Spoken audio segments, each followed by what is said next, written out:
You spend 2 hours with someone you genuinely like. The conversation is warm, easy, the kind of evening where you both keep saying, just one more drink. Then, 30 seconds before you say goodbye, something tiny goes sideways. A joke lands wrong, you fumble awkwardly over who pays. You get a flat, silent little see you later. A week goes by and you try to remember the night. Those 2 hours of warmth are gone. The only thing your mind hands back is that 30 seconds of awkwardness, preserved in high definition. You sit there wondering what is wrong with you. Nothing is wrong with you. Your brain is doing exactly what it evolved to do. Here is the thing almost nobody warns us about. The way a conversation ends carries more weight in someone else's memory than everything that came before it. And this is true for you too. It dictates how you remember other people, and it dictates exactly how they file away their memories of you. The middle of an interaction does not matter the way we think it does. Once you see that the end does almost all the work, social life starts to look different. To understand why our memories glitch like this, we have to look at two researchers, starting with Daniel Kahneman. Kahneman won a Nobel Prize for studying how people actually think, rather than how economists assumed they did. He teamed up with a physician named Donald Redelmeier, who noticed a strange pattern in his patients. Redelmeier ran a study on patients undergoing colonoscopies, splitting them into two groups. This timeline diagram compares the two. Group A gets the standard abrupt procedure on top. Group B gets the exact same procedure, plus a short extension at the end where the scope is left in place. Mildly uncomfortable, but not painful.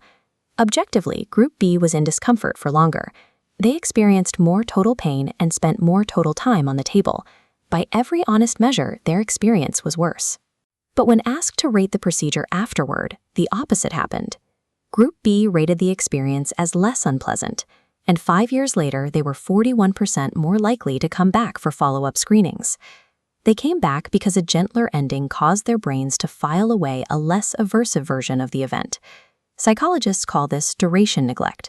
It is the brain's tendency to ignore how long an experience actually lasts. This animation shows how your brain stores an experience. It does not save the whole thing. Keeping a continuous start-to-finish video file of every event takes up too much cognitive storage space, so the brain compresses the timeline. Instead, it grabs just two snapshots: the peak, or the most intense moment of the experience, and the end, the final moments. It averages those two data points together and files that under what happened. Our memories are not historical records of total time spent.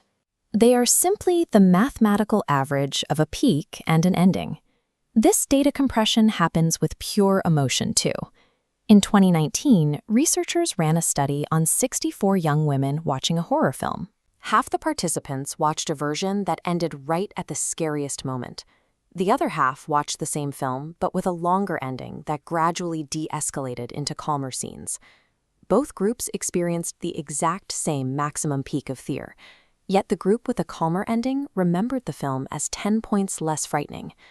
Whether dealing with physical pain or emotional fear, the final minutes have the power to rewrite the remembered reality of an event.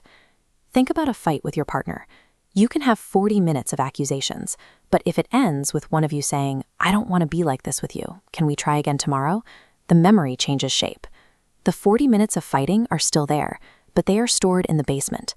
The repair is what stays on the mantelpiece. The reverse is true at work. Your manager can spend 40 minutes giving you generous, accurate praise, but if they mention one concern in the final 2 minutes, that concern is what lives in your head. You don't remember any of the praise. Once you understand that endings are doing the heavy lifting, you can stop trying to be charming for 90 minutes straight. You let yourself relax through the middle of an interaction. You start paying attention to a window that is much smaller and much more in your hands. The last 30 seconds. That is the part you actually get to write. The temptation here is to rehearse a closing line. That usually backfires. People can smell a performance, and a planned ending feels like a sales pitch. Instead, the best endings are small and warm. The first method is the warm acknowledgment. This is one sentence, right before you leave, that names what the time together meant. Saying, "I needed this conversation more than I realized," takes 4 seconds and anchors the memory. The second is the small repair gesture. A genuine smile or a brief hand on the shoulder sends a signal that you are leaving more connected than you arrived. This gesture carries more weight at the end than at any other time. The third is the forward-looking line, proposing a specific future action. Let me know how the meeting goes. Tells the other person the connection is not just an event, but a relationship. None of these require grand gestures. They simply act as a definitive period at the end of the sentence, preventing the interaction from drifting away. Uncontrollable variables will always happen in the middle of a conversation. A joke misses the mark, the waiter spills wine, or a friend gets a text that pulls their attention away. You cannot control the middle, but you can decide every single time how you close the door behind you. You can leave one warm sentence in the room. 2 hours of conversation will be condensed into a single snapshot. The final 30 seconds are the snapshot the other person takes home with them, so it's up to you to hand them the right one.